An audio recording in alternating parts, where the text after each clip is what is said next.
Hello मित्रों, देखिए कुछ वाक्यांश के लिए कुछ और शब्द देखते हैं। कुल का नाश करने वाला क्या कहलाता है? तो जो कुल का नाश करता है उसे कुलांगर कहते हैं। देखिए 2 नंबर देखिए, जिसको वश में करना कठिन हो उसे क्या बोलते हैं? दुर्दांत। जिसको वश में करना कठिन हो उसे दुर्दांत बोलते हैं मित्रों। दुस्तर का मतलब होता है तैरने या पार करने में कठिन हो। ध्रुव का मतलब होता है जो वहन करने में कठिन हो। और ध्रुव का मतलब होता है मित्रों जो समझने में कठिन हो। तो ये एक जैसे से ही शब्द हैं दोनों, लेकिन इनका अर्थ अलग है और ध्यान भी रखना पड़ेगा आपको। देखिए सार्थक नहीं है पूछा है। जो आपसे आप उत्पन्न हुआ हो सहजात, जिसकी विवेक बुद्धि स्थिर हो स्थित प्रज्ञा, समय पर जिसकी बुद्धि ठीक कार्य करे प्रत्युन्नति, और जो रोका हुआ न हो अनिरुद्ध। तो इसमें क्या होगा? पहला ऑप्शन आपका गलत हो जाएगा। सार्थक नहीं है, सहजात नहीं होता मित्रों। जो अपने आप से उत्पन्न हो उसे स्वयंभू कहते हैं, स्वयंभू। और जो 7 जन्म लेने वाला होता है वो सहजात कहलाता है। जो स्वयं उत्पन्न हुआ हो उसके लिए क्या शब्द आएगा? तो अभी पढ़ा है दोस्तों हमने, स्वयंभू आएगा। किसी वाक्यांश के लिए प्रयुक्त शब्द सार्थक नहीं है। जो कोई विघ्न न हो, निर्विघ्न, जिसे जीतना आसान हो, दुर्जय, और जो आसानी से दिखाई नहीं पड़े, दुर्लक्ष्य, जो ज़्यादा दृढ़ न हो, नाति दृढ़। तो इसमें ऑप्शन कौन सा होगा अपना? सार्थक नहीं पूछा है, गलत कौन सा है? तो जो जीतना आसान हो उससे बोलते हैं दुरुज्य। ये गलत हो जाएगा मित्रों। जो कोई विघ्न न हो, निर्विघ्न सही है। जो आसानी से दिखाई न पड़े मतलब दुर्लक्ष्य, और जो ज़्यादा दीर्घ न हो नाती। नाती का मतलब छोटा होता है। जो जितना आसान हो वो होता है मित्रों जय, और जो जितना कठिन हो वो दुर्जय। चलिए आगे वाला देखते हैं। असंग छांटना मतलब गलत। जिसने ऋण चुका दिया हो, उत्मरण और प्रशंसा के बहाने निंदा करना, व्याज निंदा, और निंदा के बहाने प्रशंसा करना, व्याज स्तुति। पर्वत का निचला मैदानी भाग उपत्यक का। तो ऑप्शन इसमें जो एक था वो गलत हो जाएगा मित्रों। देखिए दोबारा देख लेते हैं। 1 नंबर ऑप्शन क्या था? जो ऋण चुका दिया उसे उत्तम ऋण नहीं कहते हैं। प्रशंसा के बहाने निंदा करना, प्रशंसा के बहाने निंदा करना व्याज निंदा कहलाती है मित्रों। चलिए आगे देखते हैं।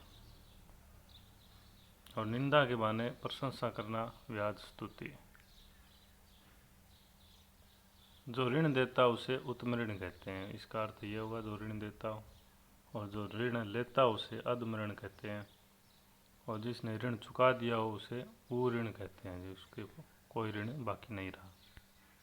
तो ये बहुत अच्छे शब्द आए हैं वाक्यांश के लिए। कौन सा युगम संगत नहीं है पूछा है। कोई काम करने की इच्छा, चरिष्ण, और आकाश में संकेत तारों का, प्रकाश पुंज निहारिका, जो पहले कभी ना हुआ हो अभूतपूर्व है, और जो हृदय का पिघला दे हृदय विदारक, हृदय द्वारक। तो इसमें पहला जो ऑप्शन है वो गलत हो जाएगा मित्रों, चरिष्ण।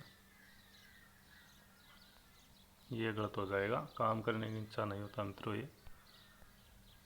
ये होता है कोई काम करने की इच्छा, कर्म इच्छा होता है। किसी वाक्यांश के लिए प्रयुक्त शब्द सार्थक नहीं है। रात्रि में विचरण करने वाला निशाचर सही होता है मित्रों। जिसको सबके विषय में ज्ञान हो ये भी सही है। 12 महीनों में एक बार होने वाला 12 मासा, ये शब्द सार्थक नहीं है। 5 मुख वाला पंचानन भी सही है। 12 में मासा तो पूरे 12 महीने का ही होता है। चलिए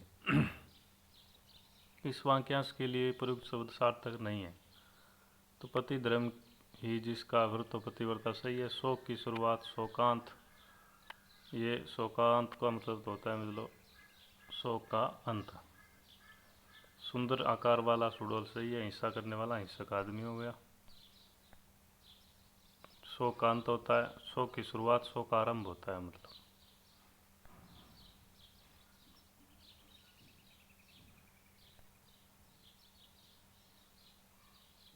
चलिए आगे वाला शब्द देखते हैं। सार्थक शब्द नहीं है। बरसात के 4 महीने चतुर्मास सही है। 3 वेदों को जानने वाला त्रिवेदी भी ठीक है। जिसकी हिंसा की गई हो परिहारी है, ये गलत हो गया मित्रों। शक्ति का उपासक शाक्त होता है, और इसमें जो इसकी हिंसा की गई हो उसे इप्सित बोलते हैं मित्रों। क्या बोलते हैं? इप्सित। चलिए आगे वाला देखते हैं अब। उर्वरा क्या क्या होती है मित्रों? जो बंजर भूमि, उपजाऊ भूमि, ऊसर भूमि। तो क्या होती है उर्वरा? उपजाऊ भूमि। ऐसी जमीन जहाँ अच्छी उत्पादकता हो, उर्वरा कहलाती है। वह शीघ्र उत्तर देने वाला क्या होता है मित्रों?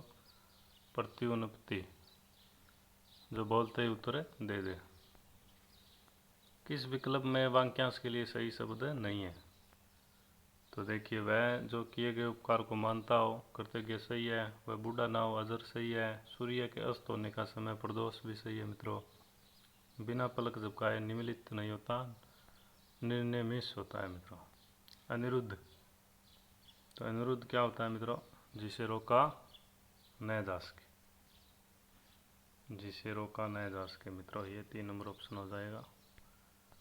आगे वाला जो वचन से न बताया जा सके तो वो अनिर्वचनीय हो जाएगा मित्रों। अनिर्वचनीय, अवचनीय नहीं होगा। देखिए 3 नंबर ऑप्शन इसमें नहीं होगा। स्वयं के प्रति अरुचि क्या होती है? गलानी। लज्जा नहीं होती, वृड़ा क्षोभ नहीं होता मित्रों, गलानी होती है। दुर्भेद का मतलब क्या होता है? जिसे भेदा ना जा सके, जिसे सरलता से भेदा ना जा सके, जिसे कठिनाई से भेदा जा सके।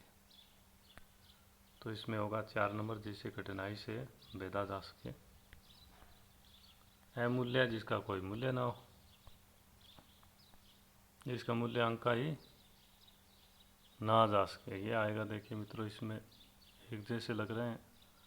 जिसका मूल्य, ये तो 2 ऊपर वाले तो नहीं होंगे। जिसका कोई मूल्य ना हो, ये नहीं आएगा। जिसका मूल्य अंक ही ना जा सके, उसे बोलते हैं मूल्य। जिसका कोई मूल्य ना हो, ये इसका अर्थ ये नहीं होगा, ये आपको ध्यान रखना है। जो काम आसान हो उसे क्या बोलते हैं? सूकर। जो काम आसान हो उसे सूकर बोलते हैं। चलिए आगे देखते हैं। दूसरों पर आश्रित रहने वाला क्या कहलाता है? परावलंबी। जो दूसरों पर आश्रित रहता है उसे परावलंबी कहते हैं। जिस पर अभियोग लगाया जा चुका हो उसे बोलते हैं अभियुक्त। उसे क्या बोलते हैं मित्रों? अभियुक्त। आगे देखिए, पाप करने पर दोष मुक्त होने के लिए किया जाने वाला कार्य क्या कहलाता है? प्रायश्चित। क्या कहलाता है मित्रों? प्रायश्चित। कही हुई बात को फिर कहना, तो ये होता है मित्रों पृष्ठपोषण, बार बार कहना। एक बात को बार बार कहने वाला क्या होता है? पृष्ठपोषण। अपने कुल या प्रतिष्ठित व्यक्ति क्या कहलाता है? कुल केतु।